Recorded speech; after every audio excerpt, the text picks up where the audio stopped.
Welcome back to Scale Model World, where we're building the Tamiya Mk.2 4 from Tamiya. Now, this kit is simply amazing, but as you guys will notice as the video progresses, I did do a lot of the smaller stuff off screen, as it was some of it was very fiddly and definitely tiny, and it was easier to build it off camera than what it was to build it on camera. Now, in this one, I did choose to build one of the Red Army variants, so I did follow those parts of the instructions, but some of them I did not follow as to putting the hull together, with the directions being to put certain pieces in first. I did not do that, so this way I test fitted prior to building, and I definitely went with my own direction on that one just because it helped better as I was progressing.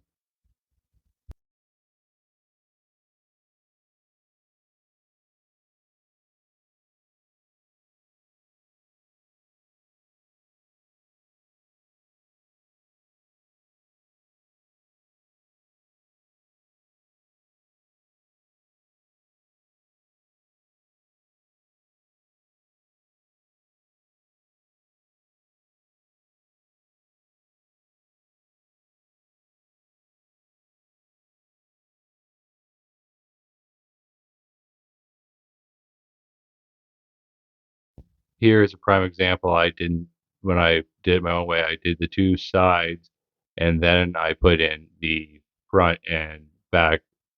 I did not do it in the order it asked, so this way it actually made a tighter fit, and it made it a lot easier putting all 4 pieces together, so they did in fact hold, and there was no gaps, no sanding or filling needed, and it went together very, very smoothly.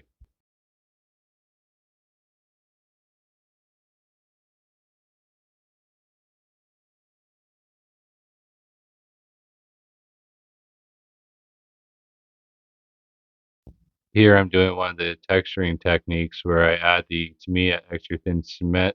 I allow it to set up for a few seconds and start melting the plastic, and then I aggressively hit it with the old toothbrush, and that's how I achieve getting the cast texture. I did do some areas that I did add the Tamiya putty and thin cement together, but I didn't do it to all parts of the vehicle, as I didn't think it was necessary to do it because I'd like to see the difference in the textures from the turret to any part of the remainder of the vehicle. As you can see here, this is me demonstrating that I did use a Tamiya lacquer thinner to clean up the brush and the Tamiya putty and thin cement to make a milky slurry to apply that to some portions of the lower and upper hull to make it a little bit different for the casting texture. And after I had it nice and thin, it was easily applied, and it went on no problem. And it was very easy to work with, and you had a little bit of time, so this way you weren't too worried where you couldn't manipulate it.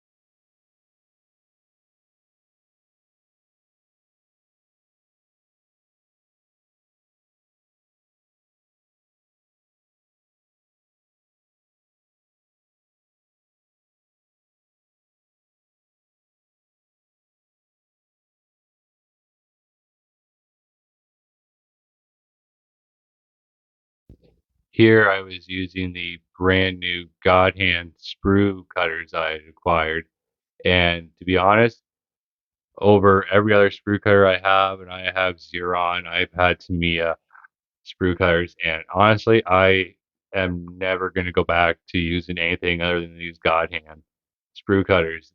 I picked them up at the local model show back in March at Heritage Con in Hamilton, Ontario, and they cut so nice, and they left next to no remnants of the sprue, and it was very, very easy cleanup.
And here is the finished build. I did build the road wheels and everything off the screen, but they will be added after they all receive their coat of paint and before I start to weather the vehicle. At that time, I will definitely be putting the tracks together for this.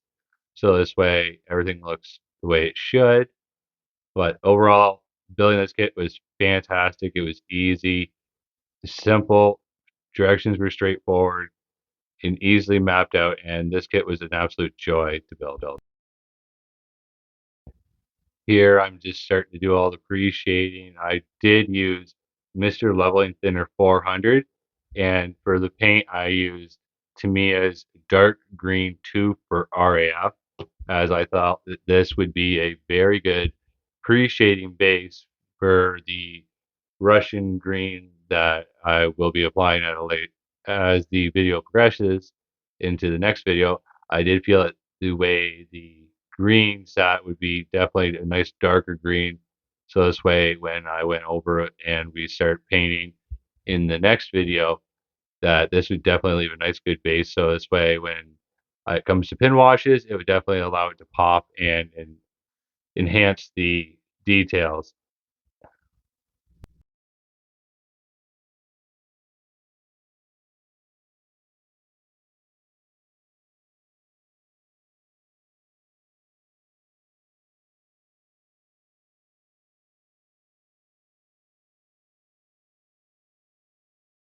As you can see at some of the points where the toolboxes and boxes on the side of the fenders would sit, I definitely added a little bit more of the pre-shading to it, as most of that's not going to be seen, and I'd rather have a darker base under the boxes than have it be more of a lighter color, being as the natural shadow.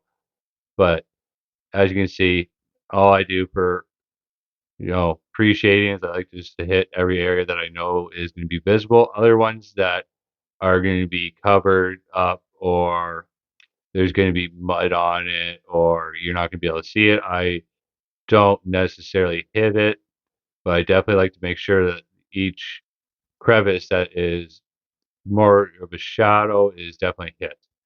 But for the thinning ratio for my pre-shading, it was about 90% thinner to 10% paint, shot at about 15 psi roughly. And I prefer to use the Iwata airbrush. And then my personal one is the Iwata Revolution. I I stand by Iwata. It's one of my favorite airbrushes. I have used Badger and Apache in the past, and I personally I love Iwata for their durability and their reliability.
And as we're coming to the end of the video, I appreciate all of y'all for watching.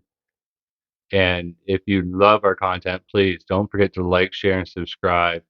It really does mean the world to us over here.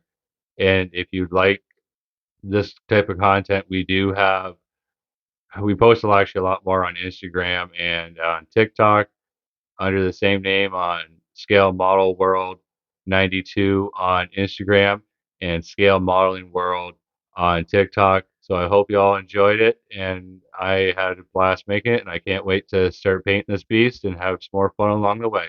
Peace.